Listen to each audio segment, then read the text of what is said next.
მონაკოში მომხდარი ინციდენტი, რომელიც დღეს მთელ მსოფლიოს მედიაში გავრცელდა, პირდაპირ უკავშირდება უკრაინას. და თქვენ ძალიან გაოცდებით, როდესაც გაიგებთ, ვინ შეიძლება იდგეს ამ ინციდენტის უკან. როგორც მონაკოს სამართალდამცველება განაცხადეს, აფეთქების შედეგად ამ ღამით მინიმუმ 7 ადამიანი დაშავდა, მათ შორის უკრაინელი ოლიგარქი ვადიმ ერმოლაევი, რომლის წინააღმდეგად უკრაინის ეროვნული უსაფრთხოებისა და თავდაცვის საბჭომ სანქციები დააწესა. მის თანამგზავრს სერიოზული ტრავმა აქვს, ის კრიტიკულ მდგომარეობაში იმყოფება. კაცი, რომელმაც ასაფეთქებელი ნივთიერება განათავსა, ჯერ კიდევ არ უპოვიათ. თუმცა აღინიშნება, რომ თავდასხმის მიზანი სწორედ ყოფილი უკრაინელი ოლიგარქი ერმოლაევი იყო. და აი ერმოლაევის კრიმინალური წარსული დაკავშირებულია არა მხოლოდ უკრაინულ სანქციებთან, არამედ საერთაშორისო კრიმინალურ სინდიკატებთანაც, რომელთა წარმომადგენლებიც ამ ოლიგარქის შურმა ინტერპოლს გადასცა, რომელმაც ესტონეთში გამოძიებასთან შეთანხმებაზე წავიდა. ეს ძალიან საინტერესო ისტორია და დღეს ჩვენ მას დეტალურად განვიხილავთ. ამავე დროს ცალკეულმა უკრაინულმა მედია საშუალებებმა გაავრცელეს ინფორმაცია, რომ უკრაინის პრეზიდენტმა ვლადიმირ ზელენსკიმ ალექსანდრ ლუკაშენკოს მეშვეობით ვლადიმირ პუტინს პირდაპირ სამშვიდობო მოლაპარაკებლის დაწყება შესთავაზა.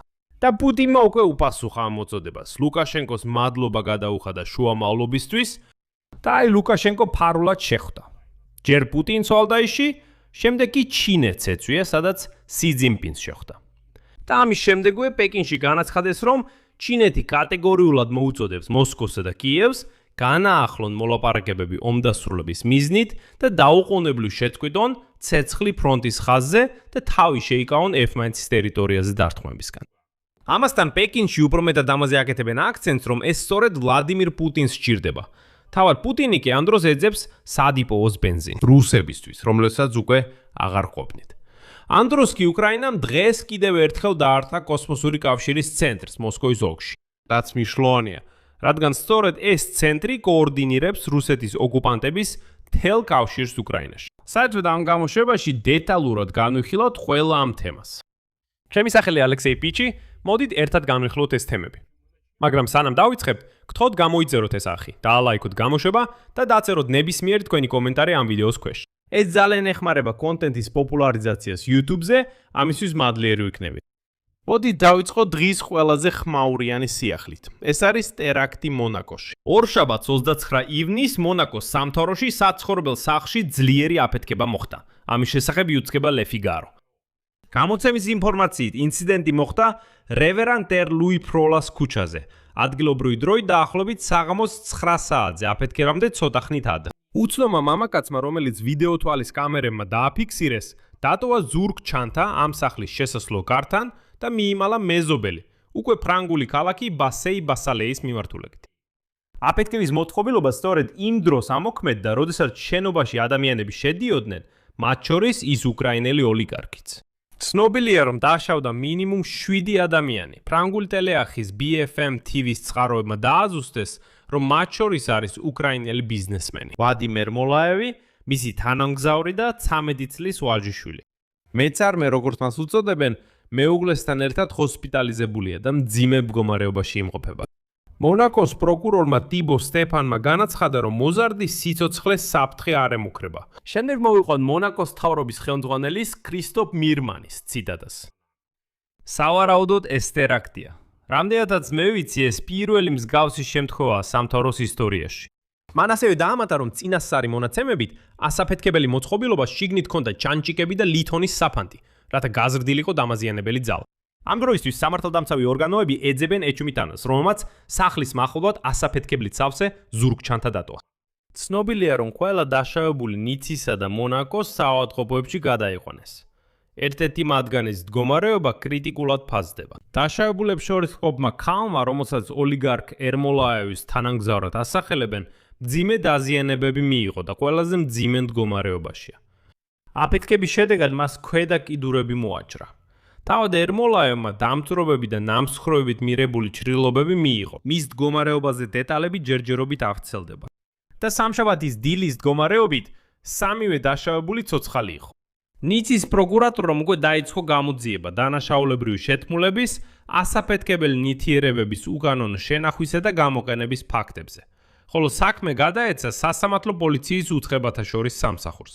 გამოძიების მონაცემებით, ეჭმიტანილი მამაკაცი, რომელიც შავ ტანსაცმელში და ქუდით იყო, ვიდეო თოთოლის კამერებმა დააფიქსირეს ბასალეს რაიონში. ბოლოდ ის ნახეს ტუპიკოვის ქუჩაზე, რის შემდეგაც პოლიციის თვალთახედვიდან გაქრა. ამ დროისთვის მას კვლავ აქტიურად ეძებენ. მოვლენის ადგილზე მუშაობდნენ სასამართლო სამედიცინო ექსპერტები და პოლიციის ტექნიკური სამსახურები, რომლებმაც ამოიღეს ასაფეთქებელი ნივთიერებების ნიმუშები და ადგენენ მოწყობილობის ტიპს. და მოწმეების თქმით, აფეთქების ნამსხვრევი პირდაპირ შენობის შესასვლელთან იპოვეს. და სწორედ აქ იწყება ამ ისტორიაში ყველაზე საინტერესო ნაწილი.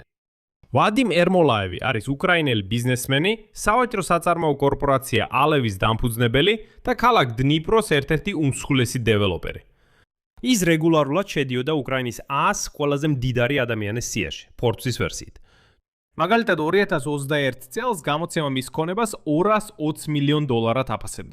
2019 წელს ერმოლაევმა უარი თქვა უკრაინის პასპორტზე და მიიღო კვიპროსის მოქალაქეობა.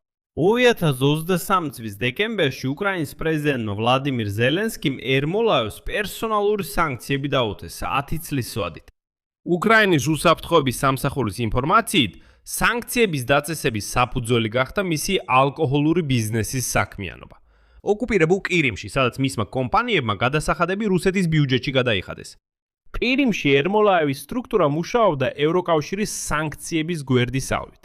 იყენებდა ოფშორულ ჯაჭვებს კვიპროსსა და ბრიტანეთის ვირჯინიის კუნძულებზე, ასევე იღებდა კრედიტებს სანქცირებულ რუსულ ბანკებში. მას შემდეგ, რაც ერმოლაევი უკრაინის ეროვნული უსაფრთხოებისა და თავდაცვის საბჭოს სანქციების ქვეშ მოექცა, ოლიგარქმა სცადა უკრაინული ბიზნესის გადარჩენა. ფორმალურად გადააფორმა იგი ტექნოლოგიების ვენჩურული ფონდის სახელზე. და შედეგად მიიღო ქალიშვილი, სოფია კონონენკო, რომელიც ახლა ლონდონში ცხოვრობს. და თითქოს თუ ერმოლაევი SNBO-ს სანქციების ქვეშა, ეს ნიშნავს, რომ ის ვერანაირად ვერ შეძლებს უკრაინაში ბიზნესის წარმოებას. მაგრამ არა, შეუძლია. ყველა სანქციის მიუხედავად, ერმოლაევთან დაკავშირებულმა კომპანიებმა, კერძოდ აკამმა და აკპრომ, მოახერხეს კონსორციუმში გაერთიანება უკრაინაში. მრავალმილიონიანი სახელმწიფო ტენდერის გამარჯვებულებმა ყურადღება უკრაინის ეროვნული მემორიალური სამხედრო სასაფლაოს მშენებლობაზე უნდა მიეწოდებინათ იქ გრანიტი. და რომ არა ჟურნალისტები, ერმოლაევი და მისი თანამზრახველები უკრაინელი სამხედროებისთვის მემორიალური სასაფლაოს მშენებლობით ფულს იშოვიდნენ. მაგრამ ეს ერმოლაევის თელი ბიზნესი არ არის და აქ მივედით ყველაზე მნიშვნელოვან მომენტთან ამ ისტორიაში. გამოძიების ერთ-ერთი ვერსიით მონაკოში მკვლელობის ცდელობა შეიძლება დაკავშირებული იყოს დნეპრის კრიმინალურ კოლ-ცენტრების ბიზნესთან. დიახ, სწორად გაიგეთ. საქმე იმაშია, რომ ოლიგარქ ერმოლაევის შვილები ღრმად არიან ჩართული ამ ინდუსტრიაში. 2025 წლის ბოლოს კვიპროსზე ინტერპოლის მოთხოვნით ოლიგარქის შვილი ანდრეი ერმოლაევი დააკავეს. და ეს არის ყველაზე მნიშვნელოვანი მომენტი. ის ექსტრადირებული იქნა ესტონეთში, სადაც აღიარა ბრალეულობა გიგანტური საერთაშორისო თაღლითური ქსელის მილტონ ჯგუფის ორგანიზებაში, რომელმაც ევროპელები და ამერიკელები 100 მილიონ ევროზე მეტით მოატყვა. და აი ოლიგარქის შვილმა გადაიხადა 8,5 მილიონი ევრო კომპენსაცია და საბოლოოდ მიიღო პირობითი სასჯელი. რატო? იმიტომ რომ წავიდა გამოძიებასთან გარიგებაზე. და ეხლა ამაზე გადავიდეთ. ოლიგარქის მეორე შვილი არტურ ერმოლაევი, სხვათა შორის უკრაინის კიბერსპორტის ფედერაციის ყოფილი ხელმძღვანელი, ასევე ფიგურირებდა გამოძიებებში დნეპრის კოლ-ცენტრებთან დაკავშირებით, რომლებიც ატყუებდნენ არა მხოლოდ უკრაინელებს, არამედ პირველ რიგში ევროპელებს. და აი ვადიმ ერმოლაევის კრიმინალური წარსულის, მისი ბიზნესის სპეციფიკისა და მიმდინარე გეოპოლიტიკური სიტუაციის გათვალისწინებით, საფრანგეთისა და მონაკოს სამართალდამცავები გამოყოფენ რამდენიმე მთავარ ჰიპოთეტურ დამკვეთს თავდასხმის მცდელობის. და პირველ ადგილზე დგანან საერთაშორისო კრიმინალური სინდიკატები. ეს ამ ეტაპზე ერთ-ერთი ყველაზე დამაჯერებელი ვერსია ევროპულ მედიაში, რომელიც დაკავშირებულია სწორედ იმ სკამ ქსელის მილტონ ჯგუფის საქმიანობასთან, რომელსაც ოლიგარქის შვილები ხელმძღვანელობდნენ. გამოძიება არ გამორიცხავს, რომ თავდასხმა შეიძლება მაღალი დონის კრიპტო-თაღლითური ქსელების ორგანიზატორები, ან მათთან დაკავშირებული საერთაშორისო ორგანიზებული დანაშაულებრივი ჯგუფები ხელმძღვანელობდნენ. და სწორედ ამ სინდიკატების მოტივი არის შურისძიება იმის გამო, რომ ოლიგარქის შვილი ანდრეი ერმოლაევი გამოძიებასთან შეთანხმებაზე წავიდა. ევროპული მედია მიუთითებს, რომ ოლიგარქის შვილმა ევროპულ სამართალდამცავებს გადასცა მთელი შიდა ინფორმაცია, კრიპტო საფულეები და ამ გიგანტური თაღლითური ქსელის ტოპ მენეჯერების სახელები. მამის აფეთქება ან პირდაპირ შურის ძიება ანდრე ერმოლაევის ყოფილი პარტნიორებისგან თაღლითურ ქსელში. ან კაცრი გაფრთხილება მთელი ოჯახისთვის, რომ გაჩუმდნენ და აღარ გასცენ დარჩენილი აქტივები. მილტონ ჯგუფის კოლ-ცენტრების ქსელი, როგორც მირთვით, მხოლოდ ჩვეულებრივ პენსიონერებს არ ძარცვავდა ევროკავშირში. არა. ევროპელი გაუნძიებლები მიუთითებენ, რომ მათი ყალბი ინვესტიციური კრიპტო პლატფორმების მეშვეობით მილიონობით ევროს კარგავდნენ საკმაოდ გავლენიანი პირებიც, მათ შორის ეგრეთ წოდებული ჩრდილოვანი ბიზნესების წარმომადგენლები. მეორე მხრივ არსებობს ვერსიაც, რომ ამაში რუსეთის ფედერალური უსაფრთხოების სამსახური იყო ჩართული. თითქოს ეს იყო სასჯელი ორ სკამზე ჯდომის ცდელობისთვის. ერმოლაევი წლების განმავლობაში დიდ ბიზნესს აწარმოებდა ოკუპირებულ კირიმში და გარდაულად თანამშრომლობდა როგორც ფედერალური უსაფრთხოების სამსახურის კურატორებთან, ასევე კოლაბორანტებთან რუსეთის ფედერაციაში იხდიდა გადასახადებს. თუმცა მას შემდეგ, რაც 2023 წლის ბოლოს მასზე უკრაინული სანქციები დათესდა, ერმოლაევმა აქტიურად დაიწყო ლეგალიზაციის ცდელობა დასავლეთში. აქტივების ლონდონში მცხოვრებ ქალიშვილზე გადაფორმება და რუსეთის ფედერაციასთან ტოქსიკური კავშირებისგან დისტანცირება.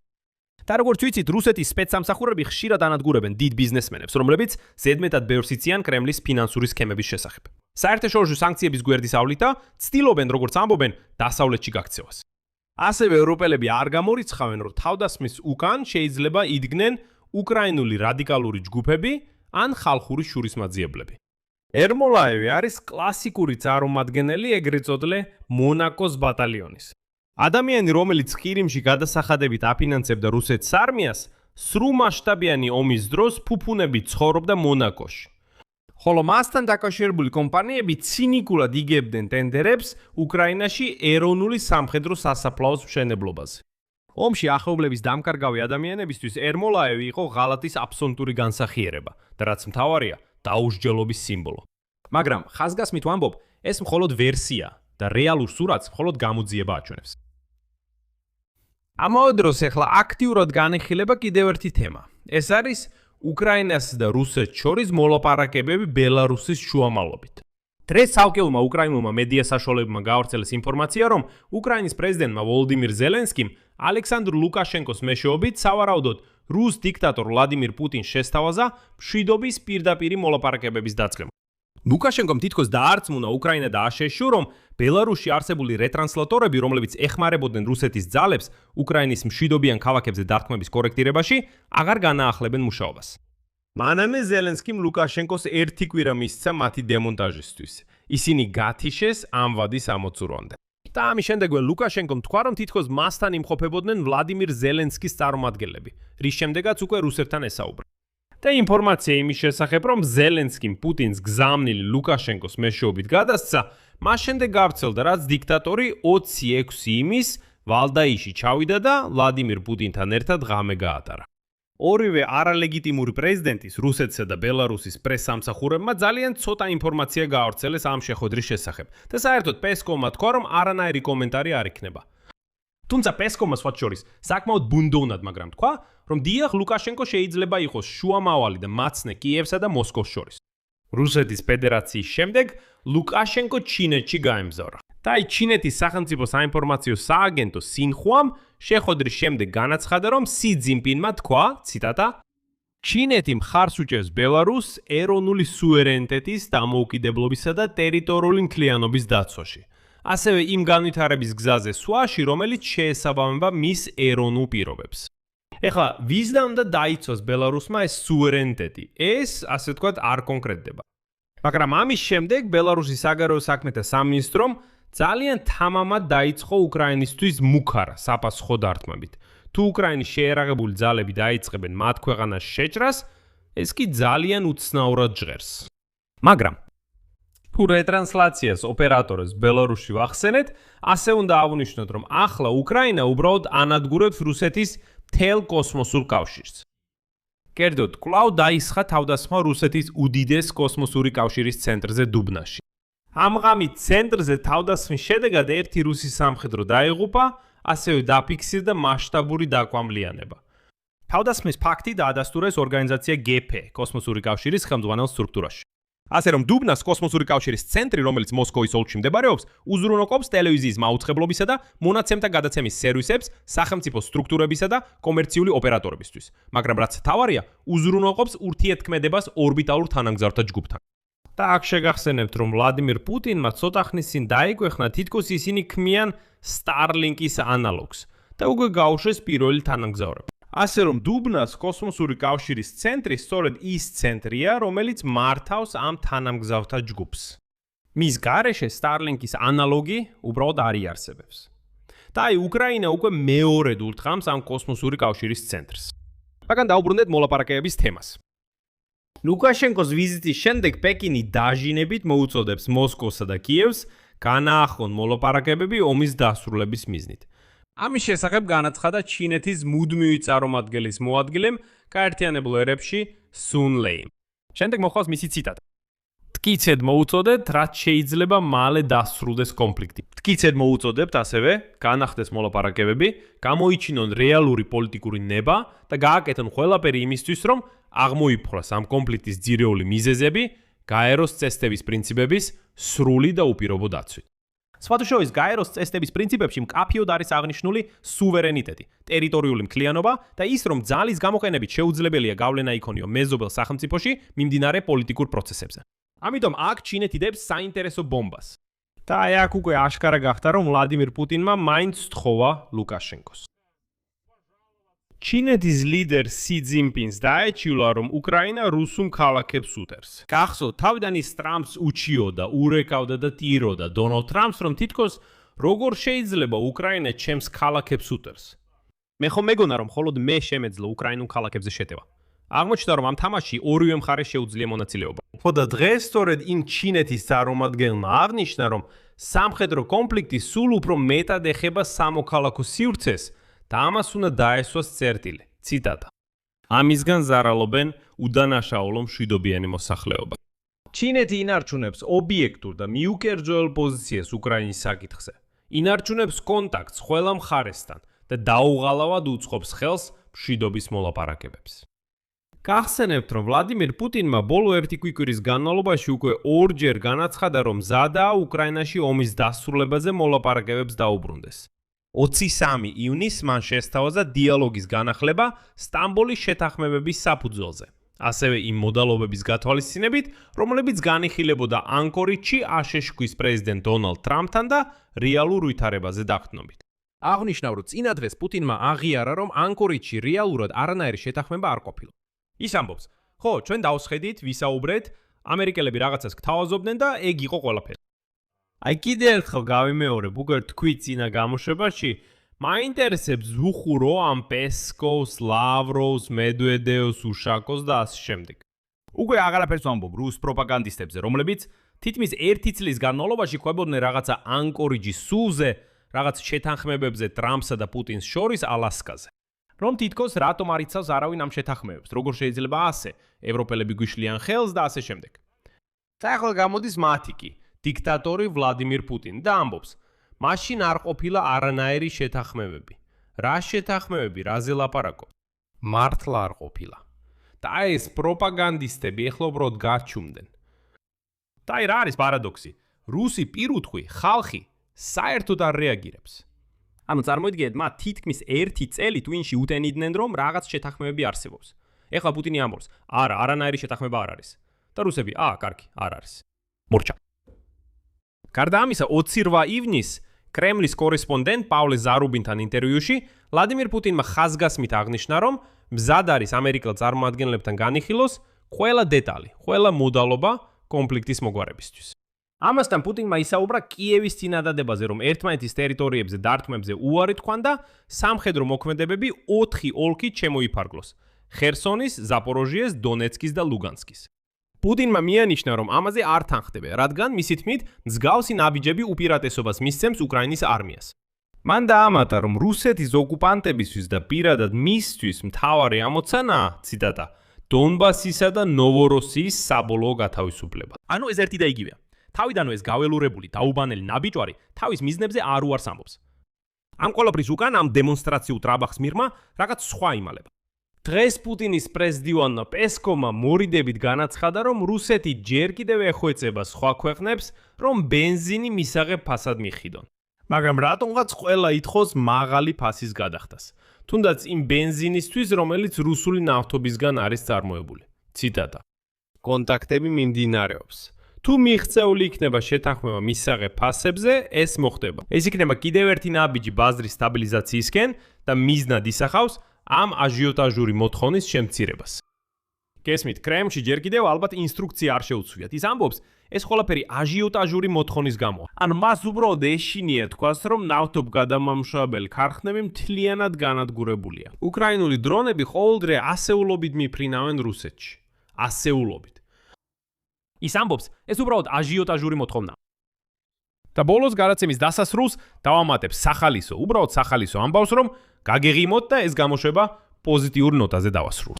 ევროკავშირის ვიზის პოლიტიკის განგაცრების განხილვის ფონზე რუსეთის მოქალაქეების მიმართ კრემლში ამავე რუსებს ურჩიეს ყურადღება მიაქციონ ერაყს. და რუსეთის ტელევიზიაში გამოვიდა ერაყის ელჩი მოსკოვში, აბდულ ქარიმ ჰაში მუსტაფა და განაცხადა, ციტატა. ერაყში მოგზაურობა ძალიან უსაფრთხოა. გასულ კვირას ბაღდადში ვიყავი. ვესტოლმე მუშაობს ღამის 2 საათამდე. ასე რომ ცხოვრება აბსოლუტურად უსაფრთხოა. უბრალოდ აღნიშნავ, რომ დასავლეთის ქვეყნების უმეტესობა ურჩევს თავის მოქალაქეებს ერაყში მოგზაურობისგან თავი შეიკავოს. აშშ-ში დიდი ბრიტანეთი, გერმანია, საფრანგეთი, კანადა, ავსტრალია და ასე შემდეგ აფრთხილებენ თავიანთ მოქალაქეებს ტერორიზმის, შეიარაღებული დაპირისპირების და ადამიანების გატაცების რისკებზე. აი კრემლში განაცხადეს, რომ იქ რუსები უყვართ და უკვე დაიწყეს კვირაში 2 პირდაპირ რეისი მოსკოვსა და ბაღდადს შორის. ასე რომ რუსებო, თუ თქვენთვის მაგალითად ნიცა, მონაკო ან ნებისმიერ ევროპული კურორტი დახურულია, მაშინ კეთილი იყოს თქვენი მობრძანება ჩრდილოეთ კორეაში და ახლა უკვე ერაყშიც. გთხოვთ აი თქვენთვის შესაფერისი ტურიზმი. ყველაფერი რისი ღირსიც ხართ. რაც გეკუთვნოდათ, სწორედ ის მიიღეთ. აგურ ალტერნატივს დავსვამ. თქვენი აზრი და დასკვნები დაწერეთ კომენტარებში ამ გამოშვების ქვეშ. გამოიწერეთ არხი, დააცკაპუნეთ ზარზე და არ დაგავიწყდეთ ლაიქის დაჭერა. ამით ყველაფერი დასრულდა. იზრუნეთ საკუთარ თავზე. ყველას. დროებით.